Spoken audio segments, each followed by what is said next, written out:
episode.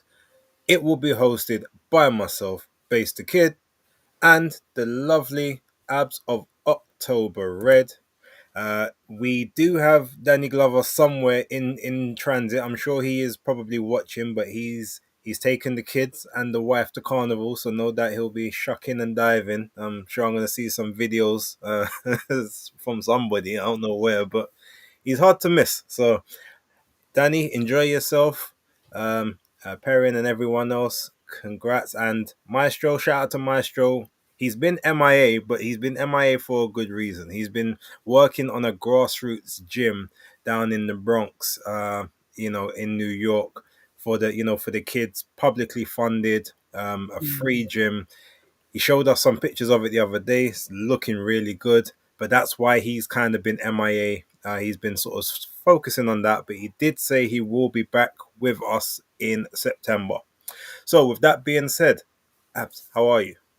All the better for seeing you, Base. And yeah, shout out Maestro because I was just looking at Philip. Why is Maestro still on the thumbnail if he's never here? He's here with us in spirit, and like Base quite rightly said, back in September. But yeah, I like these ones because I was like chilling, and then the message came up, and I was like feeling guilty because you know me, most of the boxing's been abroad, so I hadn't watched it, and I was like, But he was like, listen, there's other stuff to talk about, and I was like, yeah, okay, let's do this. Okay, so we're gonna ignore the boxing for the time being, ladies and gentlemen. What we're gonna do, there's one I'm gonna put the majority of that on weekend wrap, which will be coming up later on. I'll let everyone know exactly why I didn't do a basis picks or anything else throughout the week. But there is one fight, or one fighter, I should say, that I do want to highlight from this weekend, who I would like to give a shout out to, and that is Abbas Barrel, Yeah. who beat Ioannis Tejas for I think it's the interim WBA 154-pound title, which ultimately puts him now on a collision course between the winner of Boots Ennis and Uema Lima, who he's fighting in November, because the winner of that fight will take on Barrier for the interim title, who should then be elevated to full championship if Terence Crawford doesn't come back to the division. But he had a very good performance last night. I thought that Tejas would get consideration on points, but he didn't. Barrial quite suitably beat him up in the fight. It was a nice competitive fight, but beat him up soundly and dropped him in the last 10 seconds of the 12th round to seal the deal. It's a really good fight. If you guys haven't watched it, it's on the zone, on the MVP. It's their very first fight night, so like a Saturday fight night. They've had their prospect series. This is their first actual big card. Yeah, it was a good night. So when you get a chance, highlights are all there for you, Red. Yeah, I saw the highlights only obviously on IG. I like Abbas. I spoke to him before. Lovely guy, African German descent, signed by Wasserman. So it's good. It's good work. It's nice to see Wasserman out there supporting him. I think Harlem was there with him as well. So yeah, let's see what happens with him next. He's got heart. I mean, I think his laces loose on his gloves.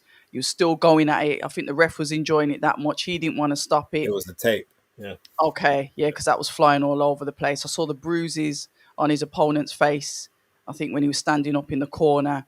So it looks like it was total action, which, to be fair, Abbas does get into those kind of toe-to-toe fights. We've seen it before with him. And it was a fight I was actually looking forward to. I like Tejas. I think he's a good young prospect, and obviously Okay. he was my knockout of the year in 2023. So yeah, I've got always had high hopes. He can come back. It's a good learning fight.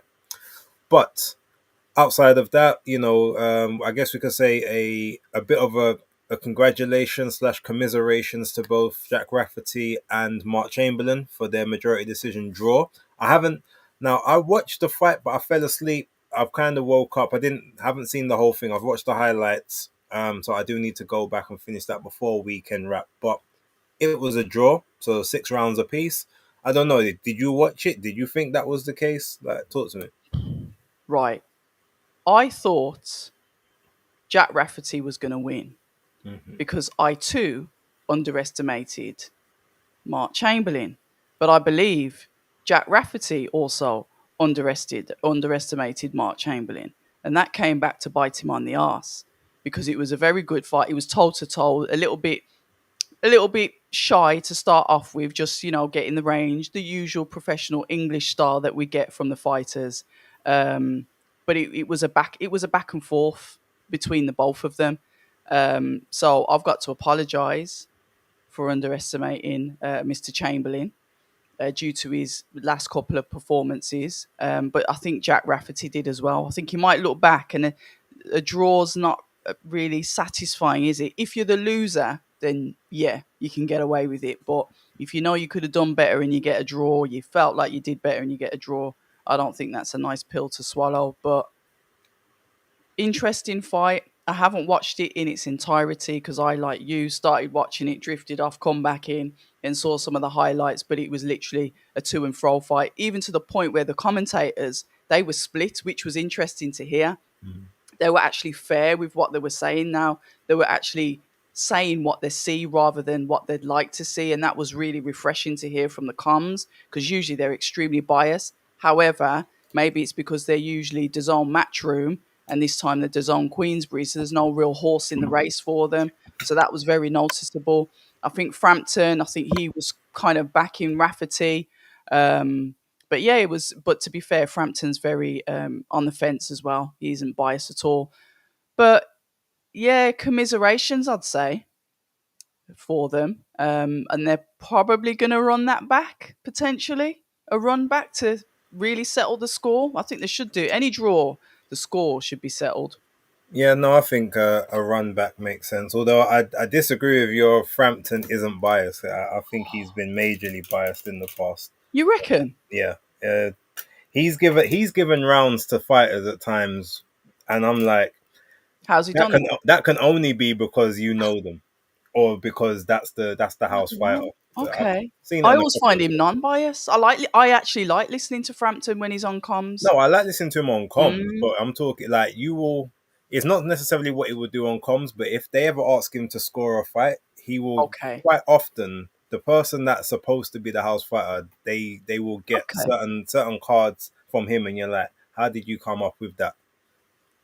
So, oh, you see, I think there's even comments in the Yeah, chats thing. Alexander said So, it. especially, well, I think one of the biggest ones possibly could have been the most recent was the Usyk Dubois 2 Y- fight, Yeah. where there was a couple rounds where he gave uh to Dubois, who no one else in the world saw. But So that's probably what Don Charles was referring to then when he said a couple of people gave him X, Y, and Z. Fair enough. maybe But I did. I was live, so I didn't hear the comms for that one. I'm that's gonna fair. I'm gonna use that as a cheap defense, but it's a true one. That's fine. We like defense here. If you can back it up, no matter how weak or strong it is what it is, isn't it?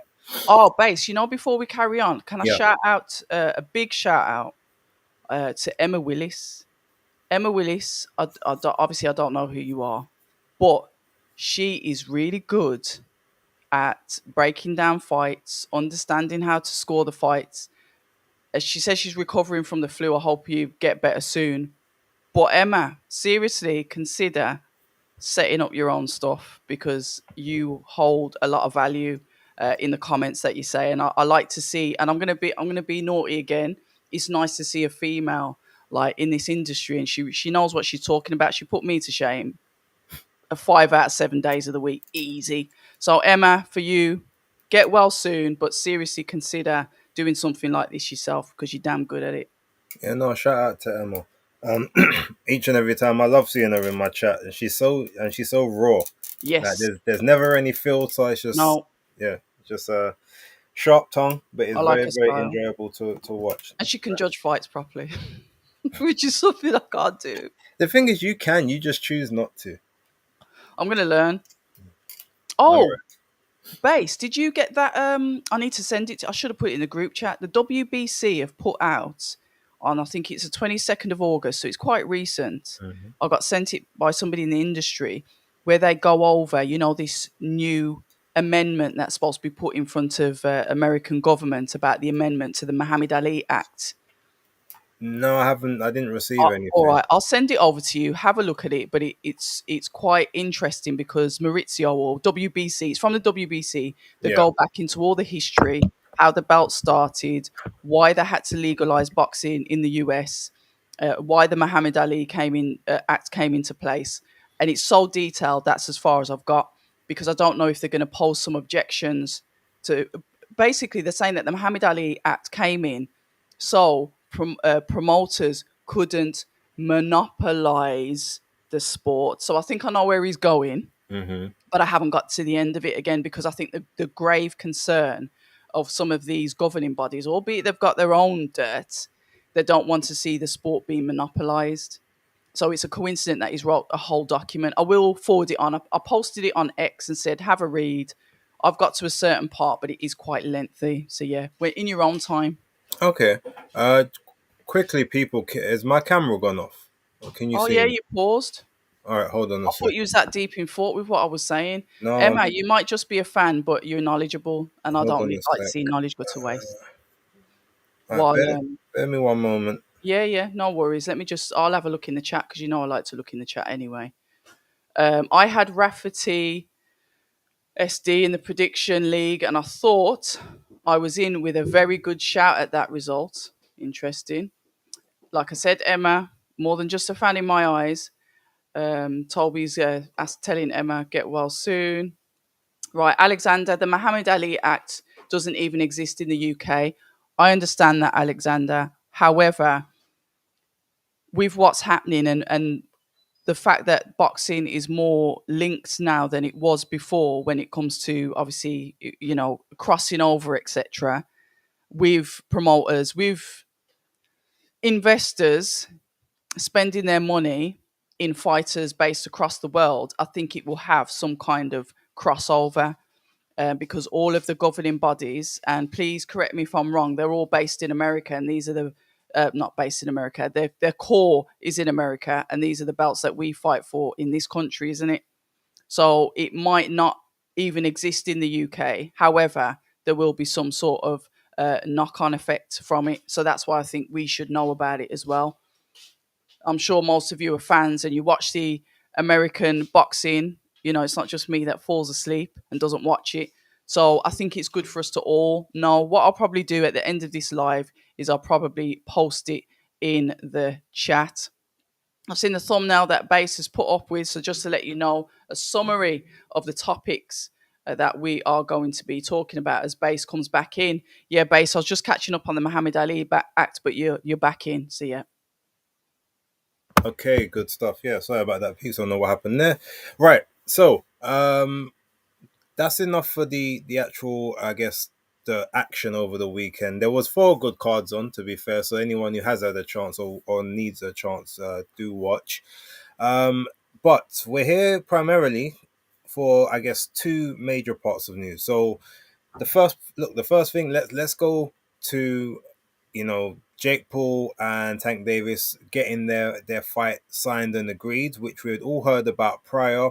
Um, at the time of the Lamont Roach fight, we all knew that they had actually signed for Jake Paul and Tank straight after that fight. So the idea was supposed to be Tank was supposed to knock out Lamont Roach, Jake Paul was supposed to get in the ring, and then they were supposed to announce that they were going to fight. Initially, I think it was supposed to be October or September of this year, but then it was obviously moved to November now. Um, but Interesting. that didn't happen. Lamont Roach sort of spoiled those plans, getting a draw that most people believe he should have won. Tank Davis getting given multiple gift decisions within the actual fight itself, the knockdown not being called, not being disqualified for walking over to his corner, turning his back on his opponent and the referee, head pushing his head out of the ropes, all these different things here and there. So getting the Tank Davis treatment. So plans got scuppered. He was supposed to face Lamont Roach in July. Then they were supposed to fight each other yesterday. Um, as was the date that was sort of quoted on the call sheet, and then all of a sudden all that stuff happened. Tank got he got arrested for alleged domestic abuse charges, which then got retracted and dropped. and then henceforth from there, we get this. Now, interestingly enough, before we even get to Tank and Jake Paul, I you know me, I know a lot about shenanigans that go on in the States, right? Here's my theory on that, and I think it's true. So he put enacted the rematch clause Mm. with Lamont Roach to save face. Didn't really want to fight him because he knew there was no guarantee he was going to win. And the one thing he said in interviews, the one thing he doesn't ever want is to be embarrassed, because in this day and age, like, people got memes, and you're a meme, like, for the rest of the world to see, and it lasts a long time and it stays on the internet, all that sort of stuff. So he enacted that to save face. Then I believe that in an effort to get out of that situation, he concocted, or him and his team, including maybe his baby mom, girlfriend, whatever it may be, decided to concoct the story of the domestic abuse. Because how can you train? How can you be in a fight when you've got, X, Y, and Z going on? You paused again. I've just noticed, and I'm trying to figure out why that is, because I've got. Yeah, because this was just getting interesting because I never thought about that. Okay, well, you guys can watch a black screen while I finish my thought, and then we'll go back to that in a moment. Um, yeah, so he's then concocted it to get himself out of having to train for a fight, having to commit to a fight, and then Interesting. as soon as the fight date has now sort of passed, and they've said, "Oh well, we're going to have to cancel," all of a sudden the charges get dropped. You can't tell me coincidences are just coincidences at all times. Um, no later than a week after these charges are dropped, do we get the announcement of Jake Paul and Tank Davis. So all of it, all in all, tells me, number one, Tank didn't really want that fight. Number two, he ain't gonna take that fight after this exhibition, and this is very much a his cash out fight, or he's gonna do this and maybe look for another type of novelty fight afterwards that pays similar types of money, regardless of what happens within the results of this one.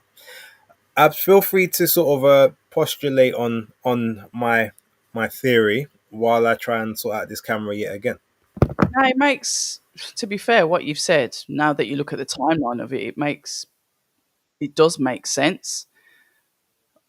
Often things don't have to be true to make sense, but it definitely does make sense. And if anybody, I guess, has a couple of brain cells, they could potentially come up to with the same rationale. Because yeah, if you look at the timeline as it is, a strict timeline, then yeah, is anything down to coincidence? Because, like you said, coincidentally or not, as soon as that's dropped, then the announcement comes out as if by magic, almost like something was being negotiated in behind the scenes, that the fight's actually announced and we're given a date. Usually we get these announcements based when they say, oh, in talks, or do you know, there's a bit of a lead up, there's a bit of a foreplay before the fight gets announced. But this one was just like straight announcement, here's the date, and you're like, huh? Where did that come from? Where was the negotiation period? How comes we didn't know anything about it? So that also fits in quite perfectly with what you've said, to be fair. Okay. Now that we kind of have my theory out of the way, the fight itself, obviously, is an exhibition, so it's not an actual fight. It won't go on either person's rankings. I want your opinion on the situation. What's your thoughts, and do you approve slash will you be watching? I probably won't be watching because of the time delay, but I will watch the highlights. Potentially, I'll catch up on the press conferences. I've expressed my feelings in regards to, Jake Paul wanting to fight Anthony Joshua, and the fact that that's been taken seriously, that we've taken out the traditionalism in boxing where you had to work your way up to fight certain types of calibers. Whether Anthony Joshua is a belt holder or not, he's still ranked within the top 10. And I understand, I like Jake Paul's hustle. I get it. And he's getting his own way. He's doing what he's doing. But from a traditionalist point of view, I don't agree with these sorts of fights. With Javante, he he's entertaining. He's got the attitude. He stings even his own fans on social media. I heard him call one out the other day when one of them was saying, "Oh, I really want to see that rematch with Roach," and he said, kind of like, "Shut the hell up and just continue being a fan." So he's very disrespectful, but in that way, I guess he draws an audience. With him taking this exhibition fight, I'm not really surprised because I'm not sure how seriously he takes his career and if he's in it for to fight champions, to get up the rankings, to be the king of the hill, or just to be the king of like the social media, the popularity. Like he said, he doesn't want to be embarrassed. And he wants that Jake Paul money, which I heard could be paying handsomely well, So no, I don't agree with it. Um, Jake Paul, heavier fighter. What what do we know about Javante when it comes to like opponents? If you look at opponents, Jake Paul's not an opponent, is it? So what is this fight for? What are we going to see? Is it going to end in a draw? We don't know the shenanigans and the background that goes into making these showmen or these exhibition fights. They are what they are, aren't they? And I don't believe that we should take them seriously. So that's my thoughts on that. Okay.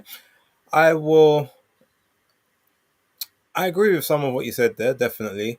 For me, look, here's my thing. Okay, so because it's an quote unquote exhibition, you can get away with whatever. They have them. Oh well, what if the sumo wrestler fought the Wing Chun fighter, or who Yeah, can what discipline is better having exhibition? Muhammad Ali obviously fought Inoki and got his legs kicked to hell, but it was what it was. However, the exhibition itself, the thing between the two of these, right? I look at it from a perspective of the Logan Paul and Floyd Mayweather. So if I'm looking at it from that sense of, all right, well, how did that play out? You had Floyd pretty much carrying Logan, but Logan was able to survive and make it look somewhat credible just for the simple fact he was about 30 to 40 pounds heavier than Floyd. So in this dynamic, I'm going to assume that probably Jake Paul's going to have a clause on him saying that he probably can't weigh more than 190 or 200 pounds. yeah, And Tank will probably say, okay, well, you won't weigh more than 155 or something like that. mm, The question is, number one, can you? We obviously don't know how many rounds or the amount of minutes per round. Is it going to be true. 8-2s like the Tyson fight? Is it going to be 6-3s? Is it going to be 8-3s, 10-3s? Like we don't quite know that part. But can he perform at a competent enough level for that amount of time against someone who, while they may be a novice boxer, they are now a credible boxer with boxing training, with True. power, with some form of defense and ability, however limited, but also with an additional 30 to 40 pounds and 6 inches of height. There's some variables there, which is what's going to make it appealing to the casuals. Mm, Now, this in terms of that, and the funny thing is, in terms of the height differentials, is actually is about the same as what Logan Paul and Floyd was. So Floyd's about 5'7", yeah, 5'8", Tank's about 5'5", but Logan is like 6'3", 6'2", 6'2 and a half, 6'3", and then Jake is like 6 foot. So the actual disparity between the heights is a very similar. similar process. Am I going to watch? Yes, I will watch it because it is an exhibition and it's not a because it's a I do have the casual side of me, and as a casual I will watch it for the spectacle. I'll watch it for the I guess the drama and the stupidity, but also for the fact because it's free on my Netflix subscription. I don't have to pay additional for it. Oh, is it? Yeah, because it's on Netflix, it's going to be free, so I Oh, don't have to pay anything else, so I might as well watch it. Plus, knowing Jake, to be fair to him, there's the undercard is more than likely going to be a proper boxing undercard, as most yeah, of the other events were, and they yeah. usually have quite good fights on the undercard. So I will definitely be tuned in from that perspective. Mm, The only thing that I want to have addressed to it is I believe the WBA ordered the rematch between Roach and Tank. which is funny because obviously Roach is the WBA champion at 130. So it's funny that you're not ordering his mandatory at 130, but you're ordering him to fight Tank at another weight and keep his belt at the 30. But anyway, they do what they do. My biggest question is, if Tank is now doing this rather than obligating his weight class and his mandatory and having the necessary defenses, does he get stripped?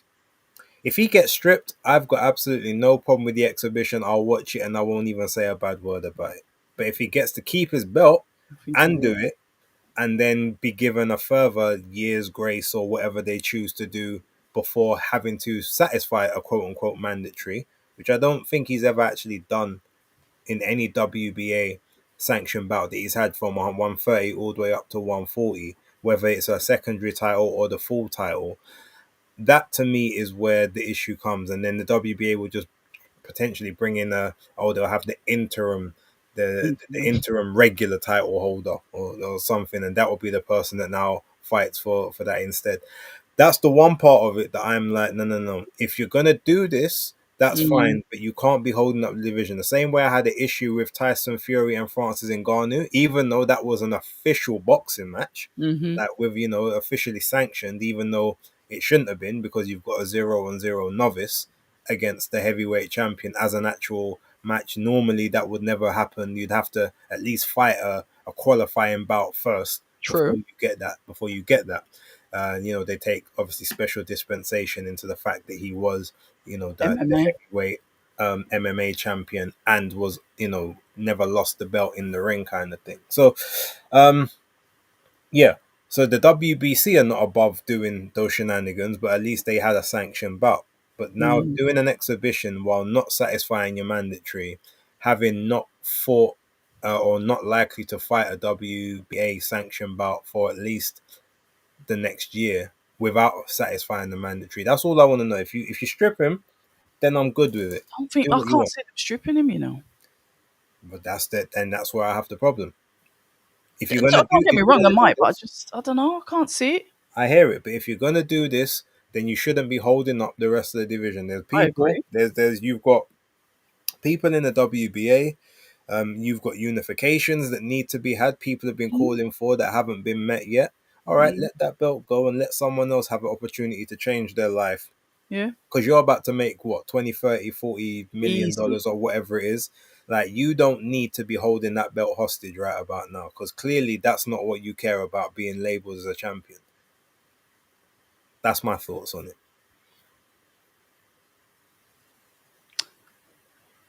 Yeah, I can't argue, but I reckon they'll let him keep it. I don't know. It's different over there. Unfortunately, but look, I guess we can hope for justice and the right things to prevail. If anything, make him a. They can quite easily the WBA, because you know that they love to just throw belts into circulation anyway. Just make him the okay. WBC are the ones that call emeritus. Have him as the BA champion in recess. That's Where fine. the WBA? Hold on a minute. Let me just get this document back up. Oh Blah blah blah blah blah. It's funny you should say that. I thought the WBA. Hold on. Where's it gone? Da da da. WBA was it 1962? They were formed. yeah, WBC 63, IBF 1983, and WBO was like WBO 1992 or something like not that. 1988. Yeah. So it's really weird that the one that, like you said, creates potentially interims, regulars, is the oldest belt Mm-hmm.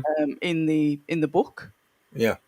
Interesting. Which is probably why they get away with certain things Yes. because they have Yeah. that Clout. lineage, that legacy, and that Yeah. yeah. Which is it doesn't make it any better, but you No. know what they say about old money. Old money. But yeah, Fair look, point. I'm saying if anything, make him champion in recess. I ain't got a problem with that. Then if he chooses to come back, he can opt to fight the actual champion for the right to be the recognized champion in the division again. I can accept that. But anything other than that, while you're sort of just taking all this time and then you just rather throw in another regular title in the picture. I can't really get with that. Base. Yeah. I know it's not off topic. It's slightly on the same topic. Now, I have a household of the younger generation, which you would consider as the casuals. Yes, they watch boxing, and I've been speaking to some of the younger kids that I've been doing some work with in the school, etc. And quite a few of them believe that Jake Paul's going to actually beat Anthony Joshua. They're almost convinced of it. Okay. And to me, the mind boggles. But when you look at that casual side, what is it just because the kids love Jake Paul, or because I'm trying to work it out, and some of them are saying no, he's an actual boxer, no, he actually trains, he's got power, he can do it because he's got confidence. Anthony Joshua hasn't got the confidence, and we believe that this is like the general consensus. Hmm. We believe that the confidence is what is going to win him that fight, and they were saying it's a dangerous fight, and I'm thinking, what? Can you make sense of that? Is that just kids being kids? These children, sorry, are aged between 14 and 16. I can make sense of it because if we look at the last images of both people, is Anthony Joshua getting knocked down 4 times by Daniel Dubois in a fight that he was heavily favored to win. So you say, oh well, maybe he hasn't got it no more because he should have smoked Dubois, and Dubois just like beat him up badly for 5 rounds. Mm, And then on the other side, you see Jake Paul basically knocking out everyone that he's facing. And then even in his last fight, going, sort of being very, very comfortable with someone else. Say, oh, but he was a former champion, which is obviously part of the marketing. So when you kind of look at that and you say, well, he's on the up because he's improving and Joshua's declining, that maybe there is, maybe he has got the drive and he's crazy enough to go in there and think that he can do it, so he must be able to, and he's got the power, etc., etc. I can see where their minds form it, which is why mm. you someone like Jake Paul, and even not even Jake, someone like Anthony would say to himself, well, even if I've got one last run in me for proper stuff, there is enough intrigue in this because it's only the boxing world, the people that actually watch boxing properly, that know that this is an absolute mismatch of the highest order. Joshua does. I maintain. I said it the other day. Anthony Joshua could go have a fight camp for, say, someone like Tony Yoka, potentially win that fight, and then have 2 weeks off, and then go and then fight Jake Paul a week later with no training and still win. Like he could get off the couch and beat Jake Paul, and that's not a disrespect to Jake Paul. That's because the levels are just Level. different. So the only thing that would concern you is if he doesn't knock him out in that first minute or two, and then maybe his stamina or his conditioning isn't where it needs to be. That would literally be the only way that Jake Paul survives a fight, is if he doesn't get knocked out in the first round, and Joshua didn't train for the fight, therefore his stamina is questionable. So now he's got to manage every bit of activity he's doing. That's the only process where you can give Jake a chance. You can't give him a chance in the battle of the jab. Joshua's got longer arms than him. You can't give him a power because Joshua's got more power from a straight, and Jake needs to be able to hook a shot through. You ain't gonna have the reach to hook that shot if he's throwing a straight at you. He Mm. hasn't got the height advantage. He hasn't got the speed advantage. He hasn't got the technical knowledge, the know-how, That's foot how I see it. placement, defense. Like everything is heavily weighted in Joshua's favor That's how except I for see it. age and maybe reckless abandon as a younger person, or crazy mentality. Because I think Jake probably has a much braver mentality than AJ, in the sense of, I'm prepared to do this because I'm an idiot, in that Because I'm sense, in the crazy. best, yeah, Yeah. in the best possible way. Whereas everyone knows that the one thing that has always plagued Anthony Joshua is overthinking. Like, oh, every possible scenario. How is this gonna? Okay, what happens if I do? What happens if this goes wrong? I don't think Jake cares about all of that, because ultimately he knows, even if he gets knocked out, which he's in his mind, he probably thinks there's no chance I'm gonna get Yeah. knocked out. But even if he does, oh well, I just made 100 million off the back of it. Cool. Yeah, but the thing is with these kids, this is what I'm saying. This is the evolution of like the fighting audience. They watch both. They watch Jake Paul doing his things, not necessarily the misfit stuff, but then they watch professional boxing as well. but they're just so adamant, and it was so weird. And I was like putting together, obviously, one of my favorite things about Anthony Joshua is the way he puts his shots together when it's multiples, when he goes for you. How well the fighter that I remember that used to put his shots together nicely and throw like three uppercuts in one go.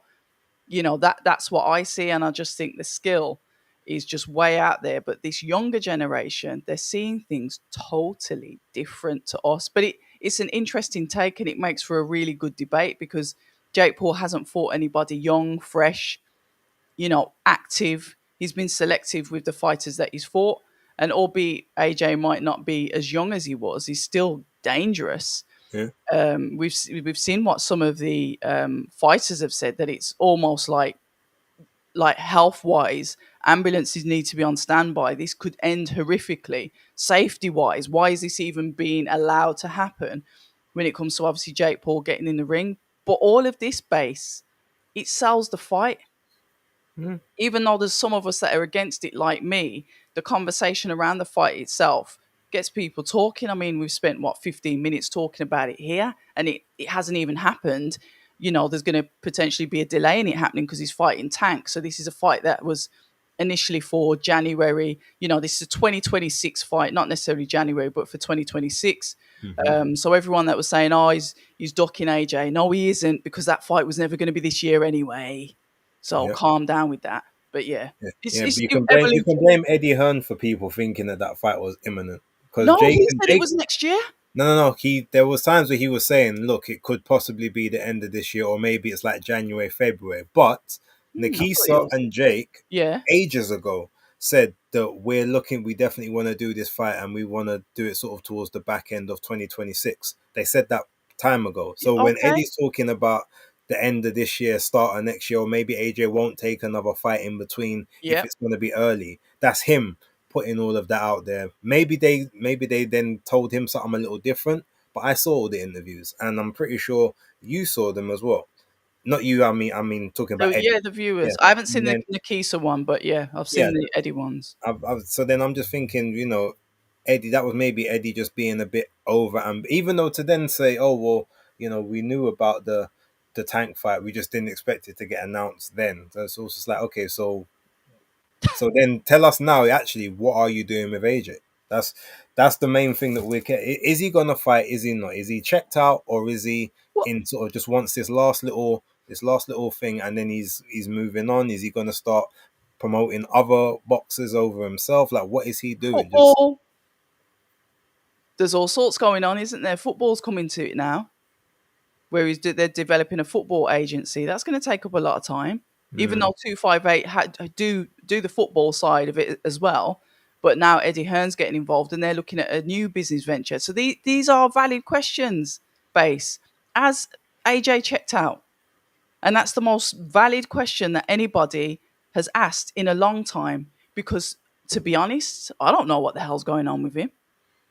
And yeah, we are entitled to know because we're fans, and plenty of us have bought his pay per view or bought tickets to watch him fight. So yeah, if we're following you through your career, yes, we'd like to know what's going on. That's not entitlement. That's just what we are as fans. We should know mm. what is he doing, except for MCing in Greece. And look, yeah, ultimately, if we have the ability to know, then because for some people, like they're gonna look, okay, AJ's fighting, like boxing has almost become less of a working man's sport now, and it's almost a bit like a luxury item. Well, Yeah, in that case, some people, maybe the only luxury they get is to go out to an AJ event, so they have to save up, and they have to save for months, so they have to work double shifts maybe to get the extra money. So if you know that he's not about to fight, then you can maybe allocate that extra resource to something else, maybe a family holiday or this or that, or do whatever. make those sacrifices. You're right. Yeah, at least then you can kind of know how to prioritize yourself. Yes, it's all well and good for the people that have either got a decent amount of money, or that just kind of can get to go to these things with Willy nilly. complimentary tickets, like Mhm. we can on occasions. We luckily get those graces primarily because we put in the work to do so. But even outside of that, if you was to say, well, I want to know, do I have to keep this weekend free, or can I go away with my kids? Because we haven't had a family Family trip away for a yeah, while, and X, Y, and Z. Like, let me know what's going on. Is there a likely timehood or I not? agree. Is he coming or not?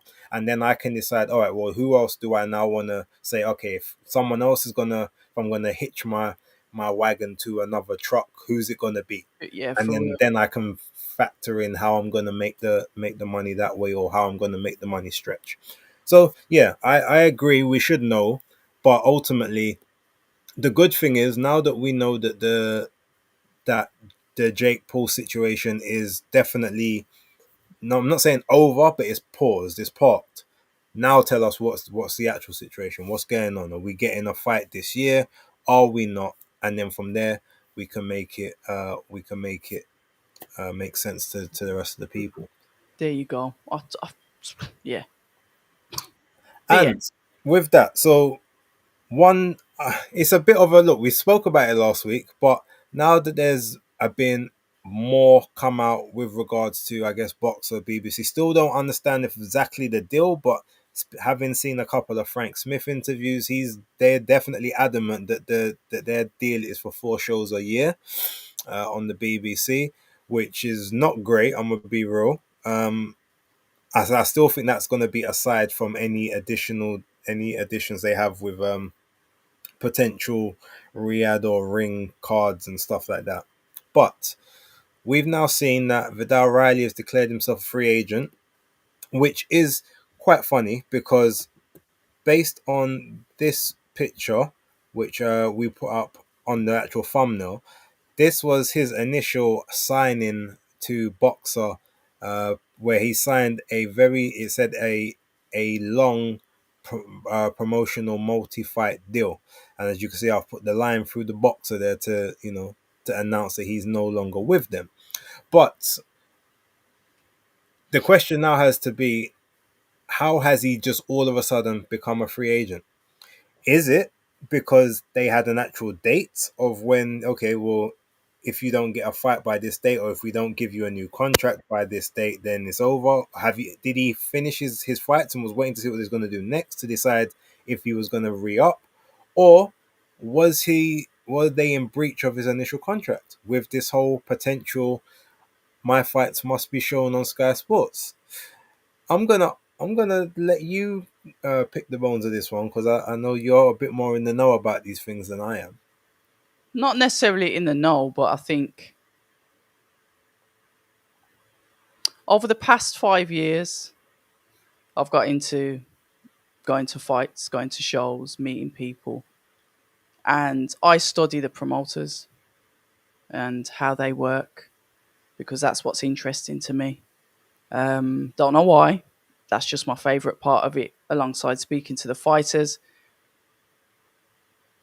When somebody's in a long term, like, multi year, multi fight, whatever it is, that's what we're being told. But unless we've got our eyes on the contract and the contract is out there for us to see, pinch of salt is what I've learned. And any contract that may have a loophole in it, if you want to get out of it because you don't believe it's of benefit to you anymore, if you get a very good lawyer, you'll be able to get out of it.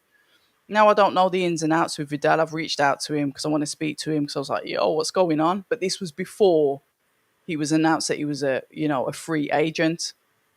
However, the free agent, I don't like it because what I'd rather him say is what Mr. Boatsi's done, and I guess maybe you can cover on him. Boatsi does his dealings in the dark, and then he'll come out and announce something. We hear rumblings because we knew that Boatsi was going to leave. We heard about it ages ago. I posted on Instagram, and then I was shut down with a picture of Ben Shalom and Joshua Boatsi, in a loving embrace, and that was like nullified. But I knew that was going to happen because I just knew. But with Vidal, almost like him announcing that he's a free agent would suggest some urgency. And that's how I look into it, because nobody really announces that they're a free agent. They announce that maybe they've departed from one and gone on to sign something else. I spoke to both Frank Smith and George Warren. So Frank Smith of Matchroom, George Warren of Queensbury. I think Vidal Riley's suited to the Queensbury ethos. I've said that, and I've said that why I believe that online. But as of yet, none of them have, happy to say that they've even seen him or spoke to him. So it's a matter of, okay, these meetings potentially happening. Reading in between the lines, it seems like it's more than likely a meeting with Queensbury rather than Matchroom. But we'll see what comes of that. But to me, as a fighter, if you need a professional, and when I say professional, a really good sports lawyer that you will have to pay quite well for their expertise, but you need to have somebody looking over your contracts and making sure your contract is airtight for you and not just the company that you work for, in case things happen like this, the fallout, the 4 fights a year, potential budget cuts. How am I going to get paid the lucrative amount of money I was being paid before? And I think Vidal has potentially, because of the long-term fight deal, long-term contract, he's potentially got himself a good lawyer that found a loophole, therefore he could escape. And this is all alleged. I don't know. This is me looking at it from the outside point of view as far as the law is concerned. So, question: why do you believe that Queensbury are the better fit for Vidal? Vidal, even though he's got the numbers, like I said, with when I see Matchroom as numbers, popularity. They like stars. Ben Whittaker, say for example, is Matchroom every day and night. He suits them. His flamboyance. You can literally see him and Eddie sitting at the top table together. Their egos, their aura, everything that they bring marries quite well.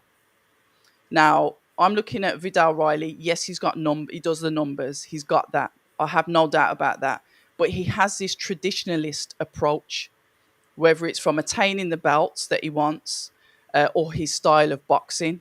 And I think that aligns with like the Warrens, because the Warrens, I look at Warrens as strategic chess players. They're not the loudest, they're not the most flamboyant, but they sit there and they carefully strategize what they're going to do with their fighters to put them in positions.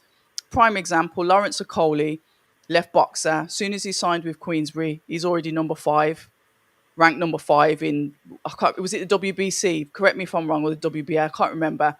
Already getting ranked. Moses, they've matched him carefully, strategically placed him on the leaderboard as well. They seem to have this way of maneuvering fighters around to benefit them when it comes to the old school way. And that old school way reminds me of Vidal. That's why I put Vidal with them. And that, like I said, that's just my opinion. Okay, I hear it. The one pushback to that would be Queensbury have no cruiserweights.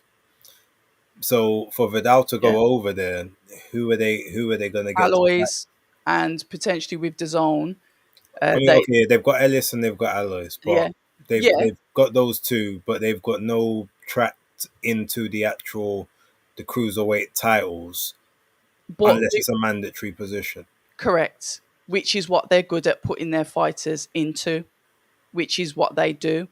How many cruiserweights off the top of your head has Matchroom got? I believe they've currently got four. Um, So 4 compared to 3. The well, zone, four compared to two, I guess at this point. well, yeah, if you're not going to But count Ellis not, Oro, but that's then me not also including. I'm not including Jai in that four. He's okay, he's he he's has the to be fifth. included. Yeah, Well, he's, he's then they've got five, but they've got where their people are. They hold the majority of like, or they held the proper titles. Was kind of the point I was making. yeah, I get that. But then with Vidal being potentially one of 3 or one of 2, a lot Mhm. of tension and a lot of focus will be on him, and they will make fights happen. With Matchroom and Queensbury under the same broadcasting umbrella, and with potentially Eddie and Frank working together as such, potential 5 by 5s, or just making fights easier to make happen. I don't see that solid brick wall that used to be between the fighters. I don't see that there now. I see that those walls are, you can knock them down and you can work together. So I don't see it as who's got the biggest stable, because if you're going to use that logic, Frank's got too many heavyweights because a lot of them are just sat there and not working, He has got too many.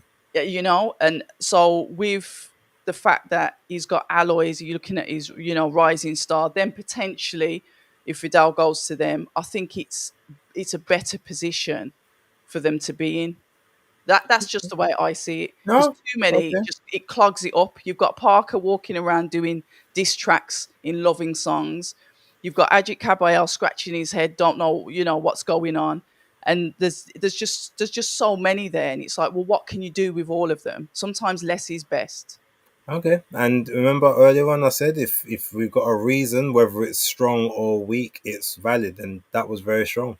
So thank you. I just wanted to get you clarification as to why you felt that was the best place. Yeah, So you think because he's a traditionalist, he goes traditionalist route. yeah. Queensbury is better suited because they do that, whereas Matchroom are just trying to throw you in and see if you can sink or swim. They're the start. They're like the glitz and the glamour. They're the That's I where don't that's where you go to after you've had your apprenticeship, really and truly. Yes, it's kind of like that. But even with Ben Whittaker, there's certain fighters that just fit their ethos. It just fits. It just perfectly marries. And I'm not saying Ben Whittaker's left. I'm saying if he did, Hmm. that's the only place I see that really works for his personality. Because you know what Eddie's going to do? Straight on the plane, you're fighting in America, and he will build him as a British American star. I can almost just see what's going to happen. You know allegedly Okay. So based on this now, so we know that two people have 100% left. gone. We've got one Yeah, that's guaranteed actually at another promotion, and one that's just declared himself a free agent. So that's not to say that they won't re-sign, but they're just saying, "Look, I'm a free agent. Whoever wants to talk to me, and true. we'll work out the best deal." So he could potentially go back to Boxer, but Boxer now have. So in terms of what we would call, I guess, the big stars. Yep, Actually, speaking of which, didn't wasn't Brad Ray one of theirs as he well? Now was. he's gone to Queensbury too. Yeah. Okay, so but we've got of who you might consider the big stars, quote unquote. Mm. So Lauren Price, because she's got the Welsh following potentially. And she's a world champion. Yeah, Callum Simpson. I Yep, was going to call him Smith there. I I do that. remember that's the first time I saw him. I did that. I did it I too. had to stop the interview and restart it. It was funny. I just left Um, it in. But no, Callum Simpson has obviously got the Barnsley thing going on, but I don't know whether or not they class a big star, but he's one of their big stars. You've got Ben Whittaker, Yep, and then you've got Caroline Dubois, yep. um, and then you've got Adam Azim. So to me, you've Five, made the top those five. five. I mean, Fraser Clark, I don't know if I can call Fraser one of their big stars, but he's one of the guys, I guess, on the biggest money. He's almost like the one of the forefathers of boxer in that sense. So okay, we'll put Fraser in there. So there's six of them. Okay. Of those six, realistically, on this BBC deal, especially hearing that Fraser possibly might be fighting TKV in September, which still hasn't been announced or anything. We don't know what's going on there. But of those six, how many of them do you think by the end of this year will still be with Boxer after this thing I pans don't out? know. I don't know because we've seen the jibes. Queensbury are demons. Let me This just let me hold just on. Before you so that you don't get yourself into potentials, just give me a number of those six. How many do you think may still be there after? Then you can go into I whatever you think want. Lauren Price will stay. I think Oh, Callum okay, Simpson will we give them stay. names. Nice. Yeah, I think Lauren Price. I think Callum Simpson. I don't know about Caroline. Don't know. Don't know. Don't know. Don't know. I don't know. On the fence with that one. I think Fraser Clark will stay. Adam Azim. I don't know. I don't know. I don't know. Ben Whittaker. Not sure either. So you're looking at 3 for 3. Okay, cool. But Queensbury, like I said, they're demons because anytime a boxer fighter is at their shows, they're atting them, doing the winky emojis on their socials. They've done it a couple of times now. Once with Adam Azim, and to be fair, Callum Simpson was there for their Altrincham show yesterday, and they were quick to put that up. Devils. Oh, okay. Interesting. It Interesting is. times.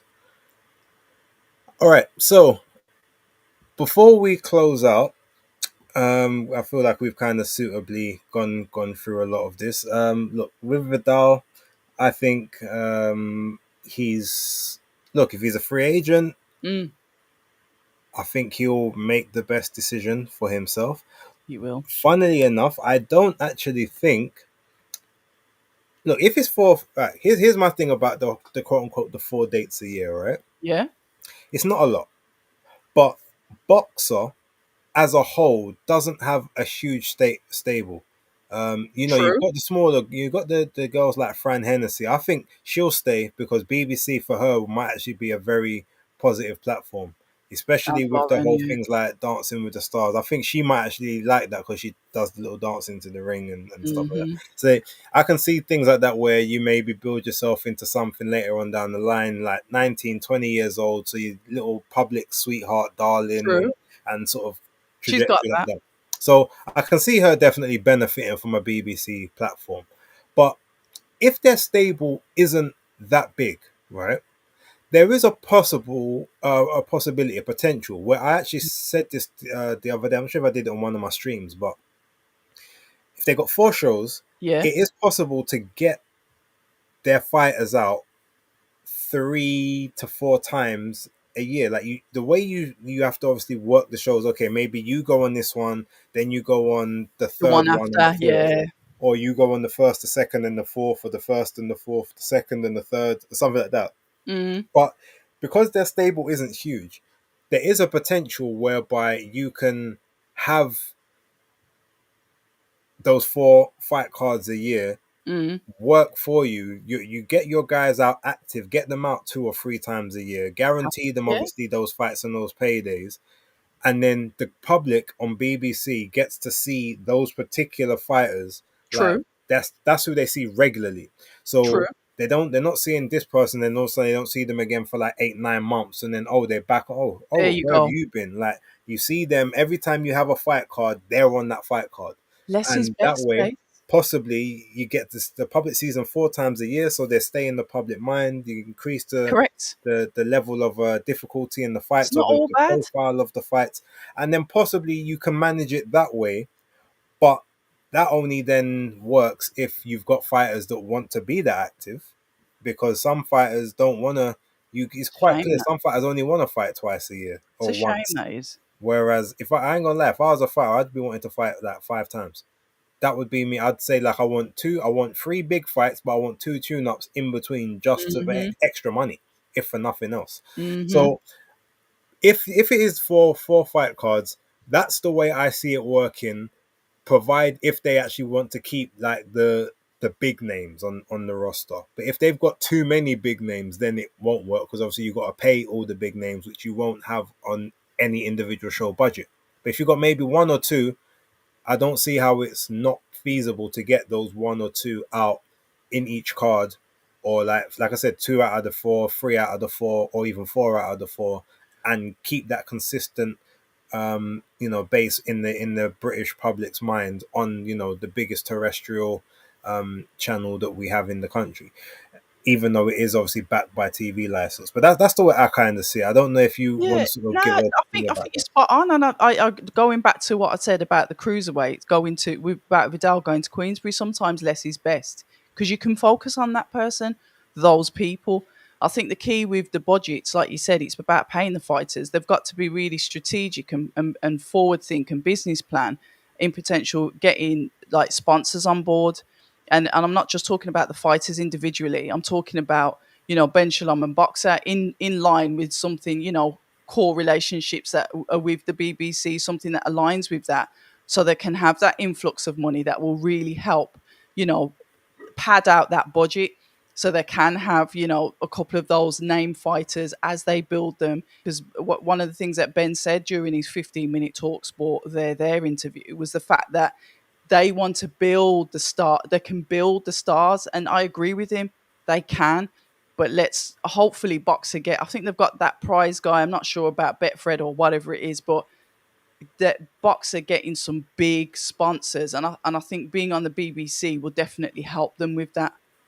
Because then they can, like I said, they can pad out the budget and potentially attract more fighters should they grow. It's all about how have they forecasted the business. When you look back at like when boxers started to where they are now, do you think they really forecast what was going to happen in those 4 or 5 years? did they really have that forecast, that strategy of where they wanted to be, or was it we've got to get as much fighters, we have to pay over the odds to get them to keep them, and then we'll just see how it goes as it goes along. You've got to have Yeah, that I think they. foresight. Yeah, I don't think that they necessarily thought it through. I think they just said, you know, we're on Sky. We need to make this work, and this is the way that we think it's gonna happen. And obviously, the model wasn't The sustainable. model. I mean, Yeah. Box are very much PBC-ish in the way that they kind of Are came they? in with, in not in terms of how they operated, but in terms of the whole. They came in, was given a huge sort of a platform, Short big amount of term. money based on something that I guess they couldn't, or they tried to they execute, and now it hasn't quite worked out. Now they've had to go move to another agency. Plus, obviously, the fact of PBC was very islandish, everyone within house. Boxer definitely had that part of the model.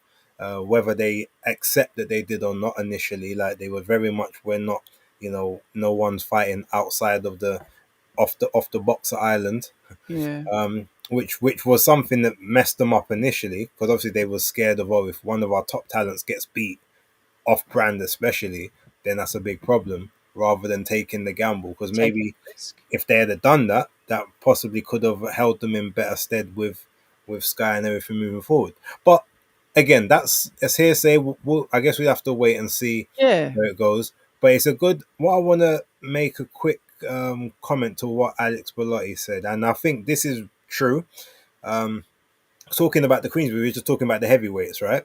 And how there's all these heavyweights and none of them are fighting, but they're the home of the heavyweights supposedly. All right, cool. Hmm. Now, Alex has said Queensbury has too many boxers in general. Look how Okay. many fighters on Frank's roster are inactive.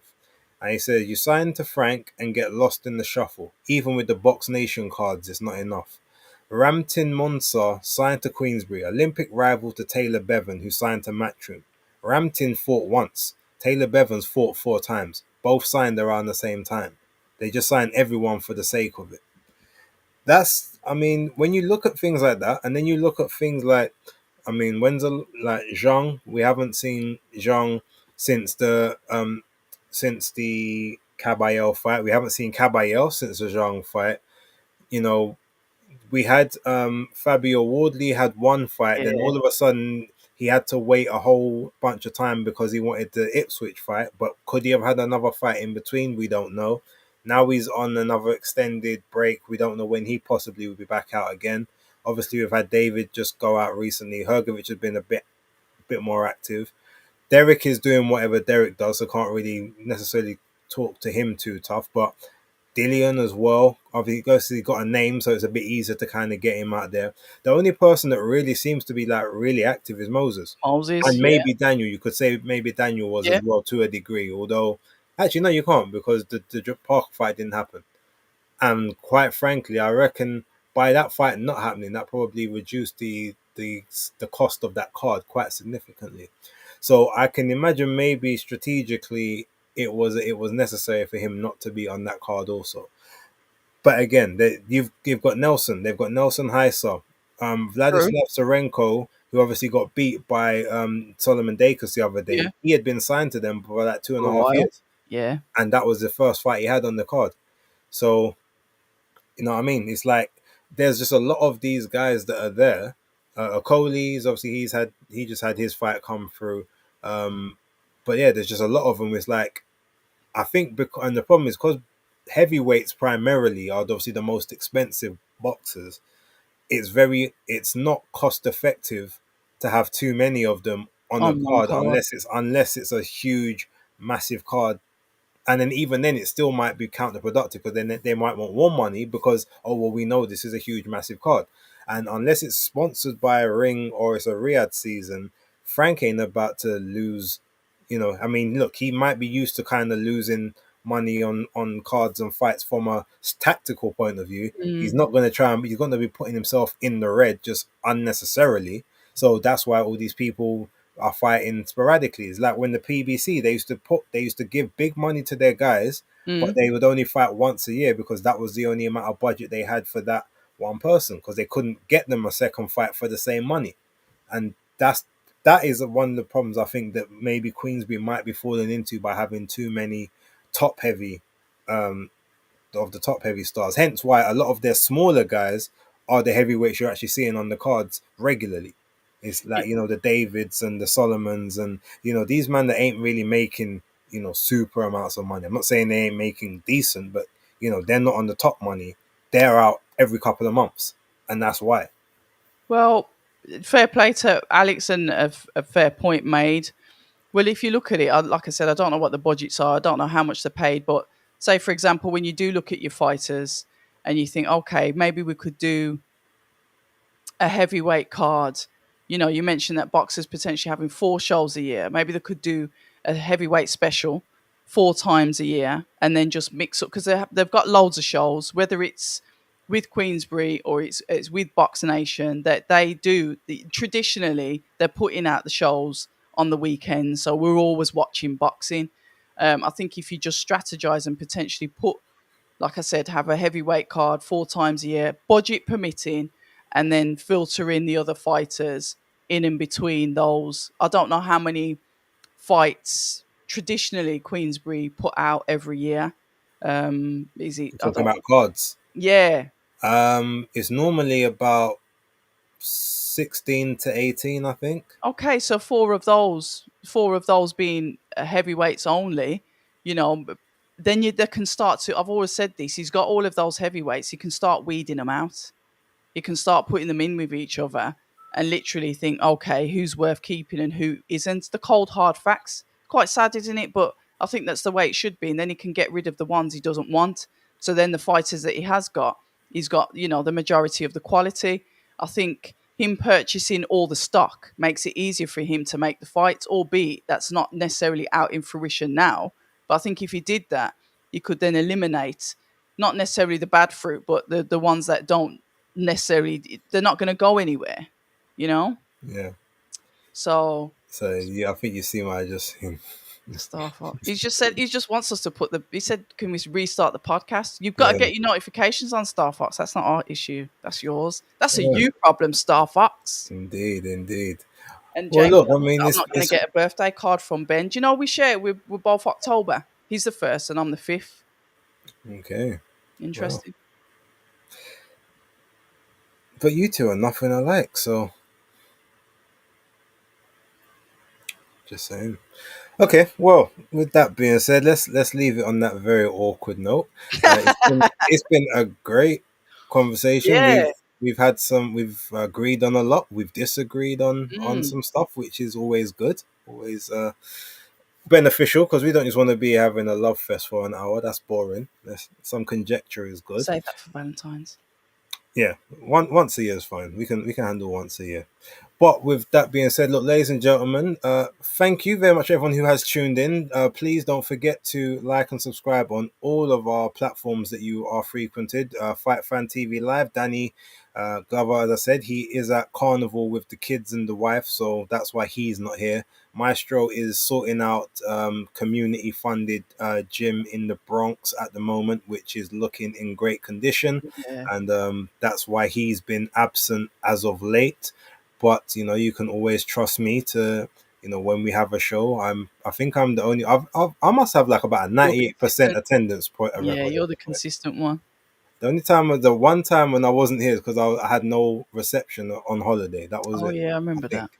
So yeah, cool The stuff. early ones, base. I like the early ones. Sorry, it's just Yeah, but the problem with the early gives you the ones rest of the day to yeah, yourself. but you know what the problem with the early ones is, and I can understand why you like it because you get up early. But for someone like me who is up late more times than not, having to watch a lot of these shows, trying to then be up 2 or 3 hours later to do this for an hour is not the easiest, especially with the other commitments that I've now got to deal with. So I prefer the late night ones. I can't, I, just can't do it. I know. I would.